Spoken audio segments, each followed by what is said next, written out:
so good. You look so bomb. That video, your hair, I was like, yes, I'm here for it. Thank Super you. cute. How are you today, beautiful? I'm good. I'm good. Ooh, let me make sure I got this little, let's get this set up. So we're not doing that. Sorry. No, you're good. Technology. You're good. All right. Yeah, I'm good. Yeah. I'm so excited to be talking to you today. I mean, Really? yes, I'm super excited to be talking to you today.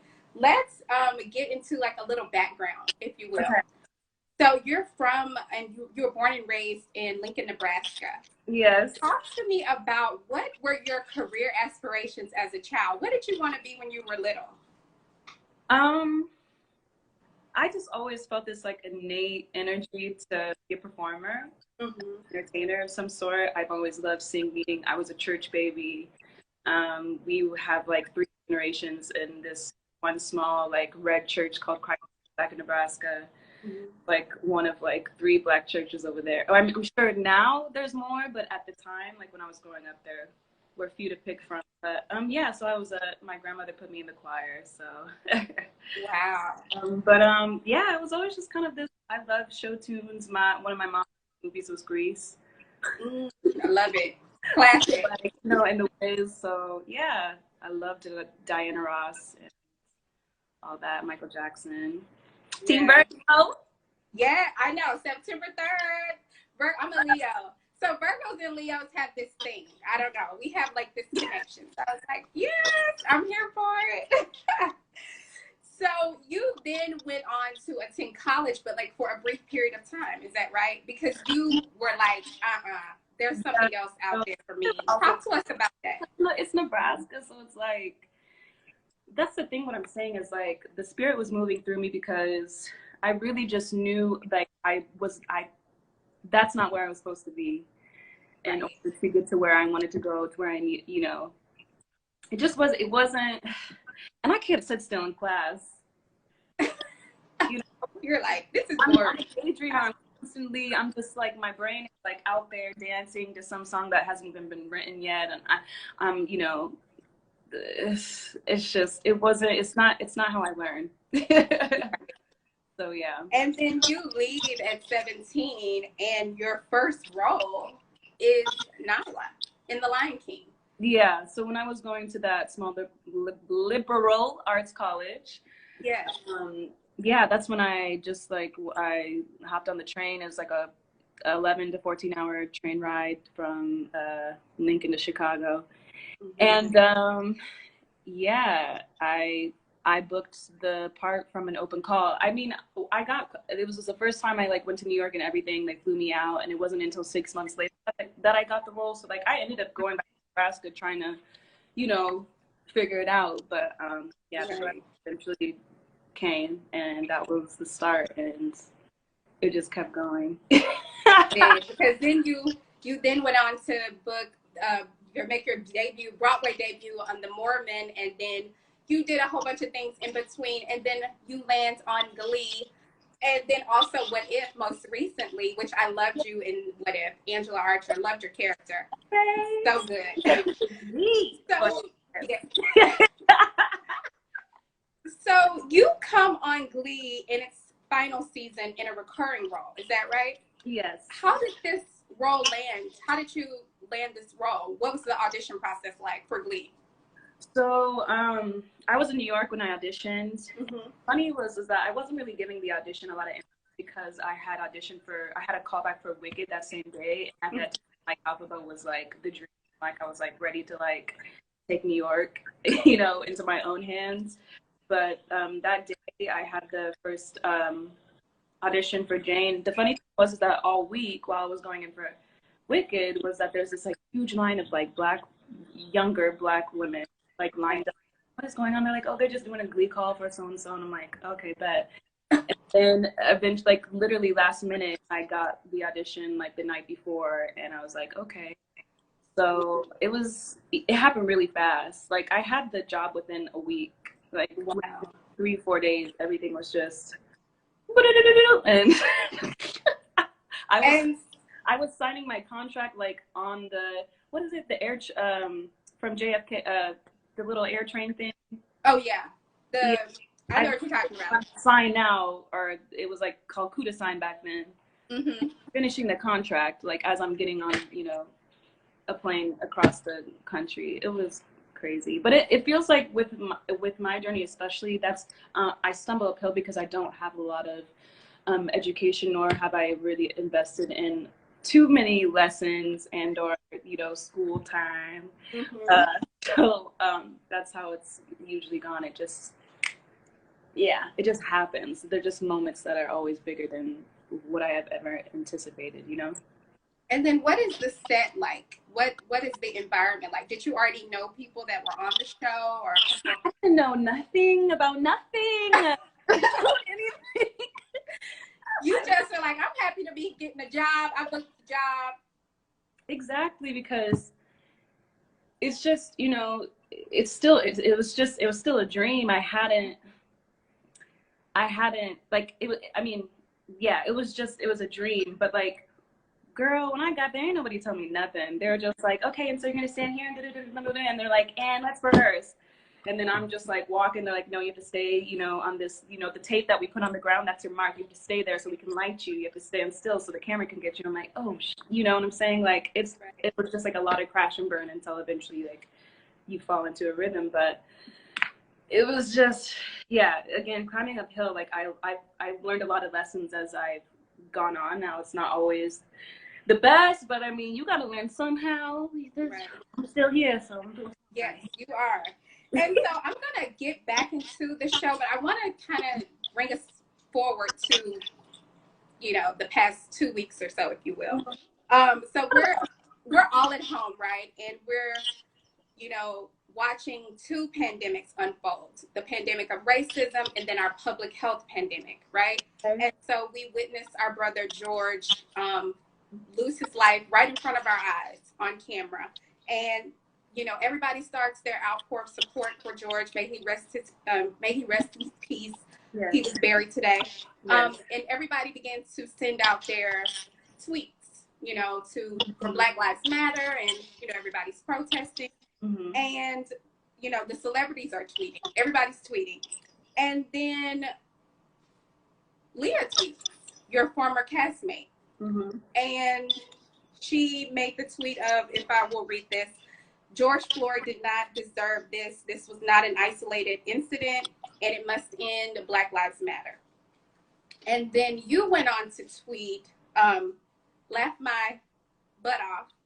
Remember when you made my first television gig a living hell? Because I'll never forget. I believe you told everyone that if you had the opportunity, you would defecate, SHIT, on my wig, amongst other traumatic... Read it for the church. Amongst other traumatic microaggressions. That made me question my career in Hollywood. So these two tweets that came out in lieu of Black Lives Matter, in lieu of support for George, caused, many more of your other colleagues and castmates to, tweet out support for you. Talk to us, Sam, about what was the moment in which you said that, okay, she tweeted this is my time now to speak vocally for not only myself, but for others who are in the same place or will be in the same place as me and are afraid to speak up. What was that moment like for you? Okay, so I guess we have to take it back a little bit.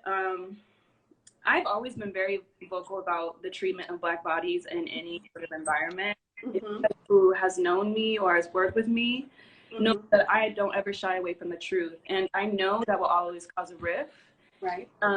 Wherever I am, because not only am I a Black woman, I'm a dark-skinned Black woman, okay? Yes. So, you know what I'm saying? So I already have odds stacked against me. Right. But what I would like to say is that when we lost Ahmed, or not even when we lost Ahmed, when we found out about Ahmed, right? Because mm-hmm. we had no clue until the video surfaced online, and then we were all scrolling, and we see, bouquets and gender reveals, and then a right. video, very traumatic video. of someone being lynched. Right. So this, because we're still in the middle of a pandemic, and I live alone. So I had written an article that's on Medium. You can read it now, but it's called "Survival on Two Fronts: Surviving Being Black in Hollywood and Surviving During COVID-19," where I touch base on how being Black in Hollywood is sometimes really not the tea. Like it's just, Right. you just get tired of surviving, of just doing things so you can stay in a certain place, you know what I mean? So like since when I was writing that, you know, a lot of these things were coming up because like it was my first job, you know what I'm saying? Mm-hmm. And that and the situations, plural, because there was more than one, were traumatic because again, like it's these are my dreams. And so when someone's messing with your dream, like I'll never be able to think about that moment. It wasn't mine to have, you know. Mm-hmm. So there's something that rubs me the wrong way about that, and I can't help but think that if I wasn't a dark-skinned Black woman and I just looked like right, Buffy the Vampire Slayer, right, like it would have been different. But right. so of course, like when I was writing this, it was fresh. So then we lose, you know, George within a week and a half. Yes. And so I guess just being online and seeing that and the fact that it was described as an isolated incident, like, oh really? Right. Like really? At this point, it's just like I don't really have anything to lose because what's mine won't miss me. Like I really do believe that the universe and God is working in my favor. Right. So you know, I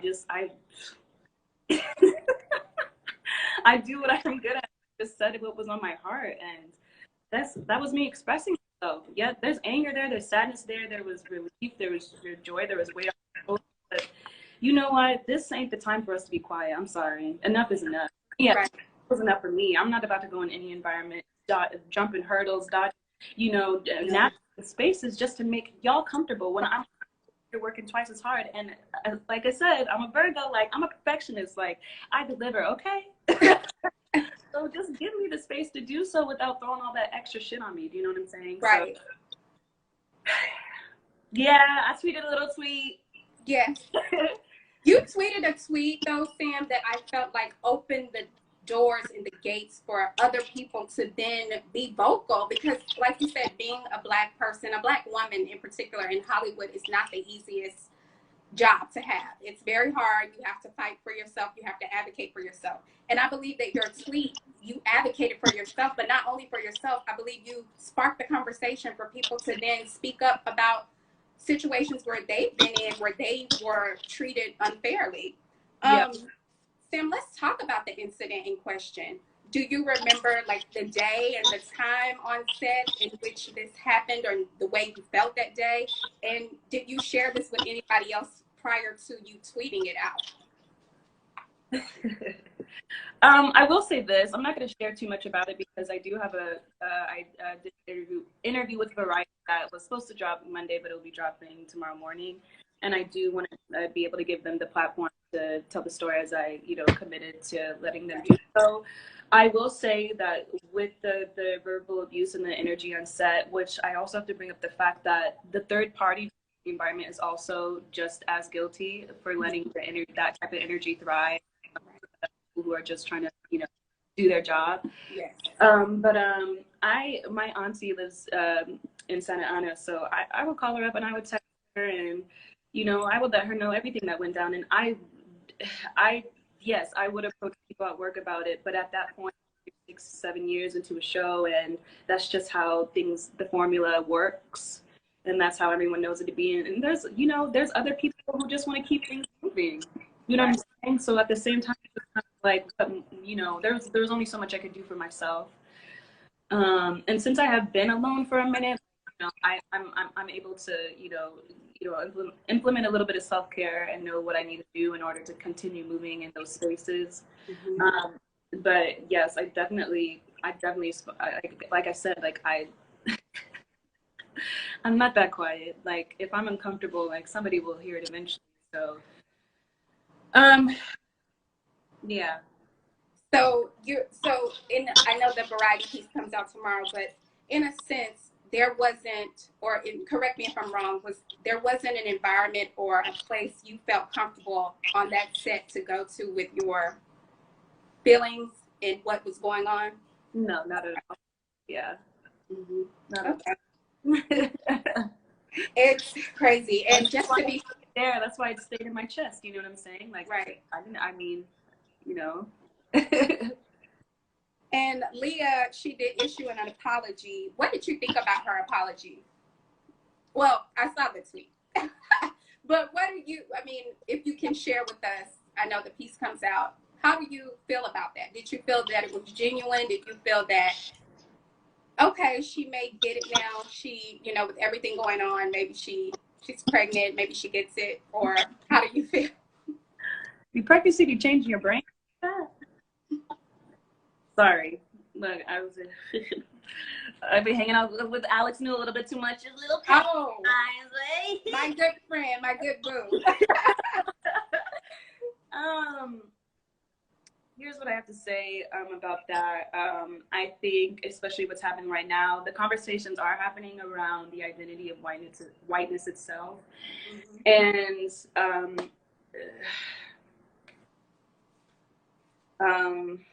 damn. There are people who have benefited from whiteness their entire lives, and have been in environments that let them lead with whiteness. And I think in this situation, that's just what it was. And I feel like, as far as the apology goes, I still think that whiteness had a role in the apology not being valid enough for me to have any sort of, to warrant a response at this moment in time. Sorry, I'm processing. I want to make sure that I'm doing the right things. The goal also isn't to defame any more further than what the internet has, because girl, cancel culture is, woo, y'all are hot, y'all are a lot, okay? Because I had a lot of DMs, I had some interesting messages as well, and it's just really interesting. I get it, you know, it is this digital world is still in its infancy as well, so it's hard to navigate these spaces, but I think that there is still a lot of room for her to learn. Right. And I hate that. I really do hate that it had to be this way, but at the same time, like. What are your thoughts on cancel culture? Do you think people can come back from that and redeem themselves? Yeah, I cancel culture, I don't know. You can't really, I feel like people should just put that energy into taking care of what really matters. Call it culture, yes, that's exactly what I did. Right. This is you culture that's happening on Twitter now? You know what I'm saying? Like, are you sure you feel that way? Right. Share that you said a minute ago. What were you asking? Cancel culture. Yeah. Do you think that people can redeem themselves from that whole cancel culture I think we just need to normalize being okay with receiving new information and then applying it and then just evolving. There's nothing wrong with being wrong. You know what I'm saying? Right. And like, right. I stumble uphill. Like, I am not innocent. I have done things where I'm like, damn, let me just check myself right now. Let me make sure that I don't either do it again. Let me go out of my way. Just the other day, like, I called like a friend, like, there's this one time where you had me bleeped up, and I was just thinking about it, and I really just wanted to like come back and like have closure over it, because I'm still, you know, and I'm still feeling a certain type of way, but it's just kind of like, you have to just, communication is key. Yes. And yeah, but I think that we need to start giving more people room to evolve. And, you know, it was my who said, once people show you who they are, just like believe them. And if it's that type of energy, then just leave it alone. Don't give it your attention anymore and move on. There are just so many other things that can take your attention, like Bridget Brantley. Do you know who that is? Yes. The black mom who was in the street in New York. She's a social studies teacher, and like she got stopped in an interview on her way to the protest, and they were like, well, how do you feel about everything? How do you feel about the looting? And she expressed herself full-heartedly with the facts, and then she got fired. Right. At the charter school. First of all, New York charter schools yelling. Who y'all? Okay. Right. Anyway, but she has, so like, you know what I'm saying? Like, and that's what I've been trying to do all week, because I have the followers and the, you know, the people who want to know more of the tea and all this stuff. Yeah. I get it, but there's just, especially right now, there's just, let me just take the highway and move towards what really matters right now. So, but yeah, cancel culture, no, but I mean, you can learn how to write a decent apology. Yes. There's your friend again talking to Alex. I felt like that was a little bit of you in there, boo. Are you on here? Hey, Alex. And speaking of Alex, you received a ton of support from Alex, from Amber. I saw Amber put a few hearts. Heather Morris put a few, Cheek wrote and came to your support. A lot of people, and then which opened the floodgates for them to start sharing their stories, which that's what I loved about it. So it may not have been the most beautiful thing to come out, but I felt like you using your voice and you being brave enough to say it allow other people to be brave enough to speak up and come forward. And which brings me to, what piece of advice would you give to women or young girls that are coming up in this industry, or maybe even they work in corporate America and they want to speak up for themselves because they've been wronged? What would you tell them is a good way to speak up for yourself and advocate for yourself? Well, first of all, I just have to say, like, what people's opinions about you don't matter unless your energy is directly affecting, like, everyone else, you know, especially, I mean, if you have an attitude, you have an attitude, you know, whether it's valid or not, it depends on the situation, but I think it just, like,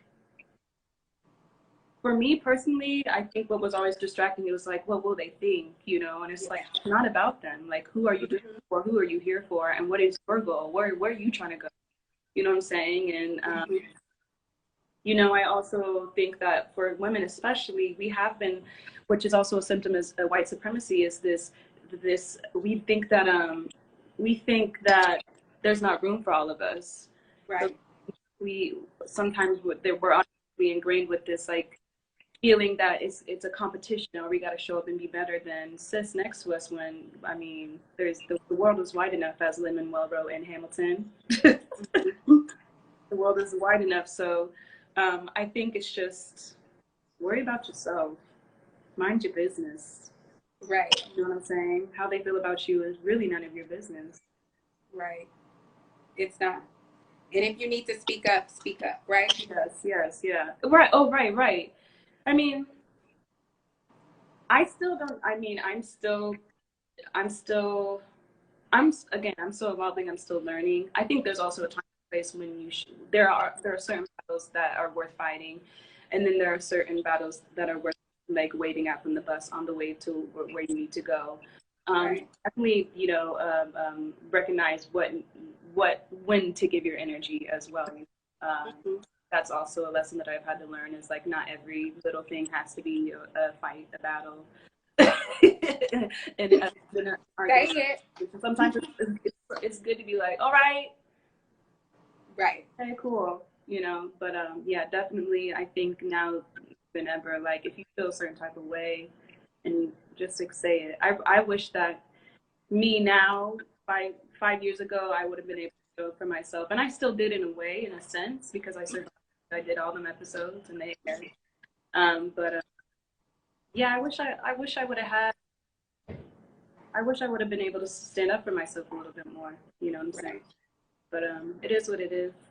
Well, you're standing up for yourself so beautifully now, and so many other people. Sam, do you feel represented in Hollywood?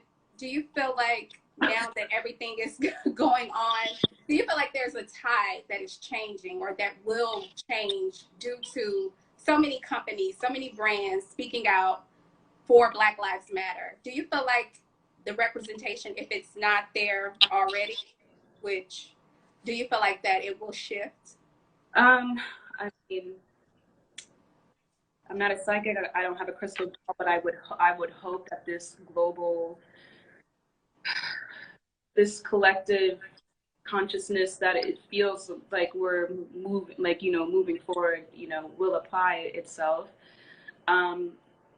And that is in the hands of like white executives who will continue to, make space at the table and open more windows and doors for Black writers and creatives. But yeah, seeing myself, not necessarily, maybe little bits and pieces here and there. I might mess up her name and forgive me. Michaela Coel? Is that how you pronounce it? Yeah. The British. Yeah. I really love what she's doing with her work as well. I just watched the pilot for her HBO series. Yes, I love that. It may kill you. This might kill you. I may kill you. Ooh. I saw it. I think that's, yeah. We don't want to. But it's like that energy where it's just like starting to stray away from like the, I don't want to even say typical Black. That's wrong. That's the wrong thing. But I wrote about this also in the Medium article where it's like, I'm a Black girl from the Midwest, like how many times someone can tell me that I sound white, or Right. I'm not this, I'm not that, I don't got soul, I don't have, you know what I'm saying? So it's definitely been a hard straddle over here because they only have a few boxes for us anyway. So I would really love to start seeing more of us, more versions of us, because we're lit. We're black. We're lit. So, hey. Yeah. If anything, I mean, I'm getting there. I'm writing. I'm trying. You know what I'm saying? I won't leave without trying. So, yeah. What's the lesson in this? What's the message in the lesson that you've learned and that you want people to take away from this? From just everything going down right now? Yeah. Just with you speaking out, sparking this conversation. Well, first of all, Amber Riley, God bless her, she has established the Mutiny movement, which is UNMUTENY. It's a hashtag where those specifically Black men and women in the industry, in theater, TV, film, journalism, like hosting and all that stuff, like who want to use this hashtag to be able to just kind of unmute yourself and talk about your experiences. I mean, we don't want it to be necessarily like a call out, like, remember what, because mine was a little intense, but just like talking about it, like how long we have been silent, and this is our reality as Black men and women in the workspace, especially in the entertainment industry. So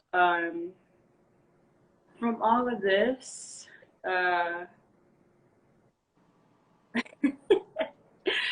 I don't know. I mean, be true, again, just true to your heart. And if you really feel like you need to say something in the moment, say something. You will feel so much better. And what's yours will not miss you, you know what I'm saying? So if they leave you hanging high and dry, then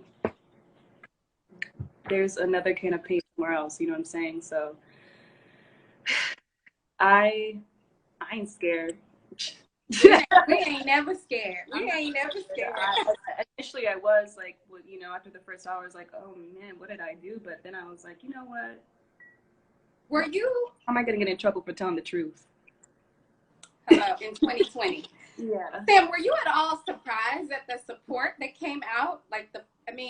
Yeah. You received support from everywhere. Were you like overwhelmed? Like, wait a minute, really? Yeah. I mean, when I tweeted that, I was standing on my own firm ground. Like, I was like, no, please, no, not today.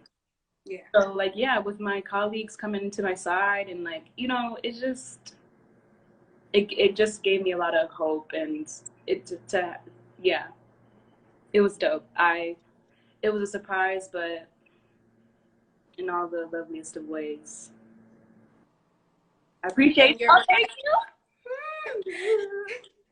then your variety piece comes out tomorrow. We should have waited until tomorrow. It's all right. Okay. It's okay. But I'm so happy though that you were able to share with us. What do you have coming up next? What are you up to? Any music? I have some tunes out under my. You've been working on anything in quarantine, girl? A few things. Y'all will know soon. Okay. So I love you so much, Sam. I love your spirit. I thank you for being brave to tell this story, to speak up. I really feel like you opened the door for so many people that look like you and I, but that don't look like you and I, to speak up for what's wrong. I feel like we're in a place now where we can really change the course if we do the work. And I feel like you are part of, you know, that voice in us doing the work. So thank you so much for talking to us today. For allowing us to get on the platform and do this. I really appreciate it. I appreciate you so much. And we'll be following and seeing what you're dropping next. We can't wait. Then you have to come back and talk to us about it. Of course. Yeah, anytime. Yeah. Let me know. Yeah. Yeah. Thank you so much. Okay. And this will be up later for everybody to see. Okay, So, really? Right. Yes, it will. I'll get a little bit. Thank you so much, Sam. Thank you. I appreciate it. Bye. Where is the buzz? Oh, Where is the buzz? You said was mine. Where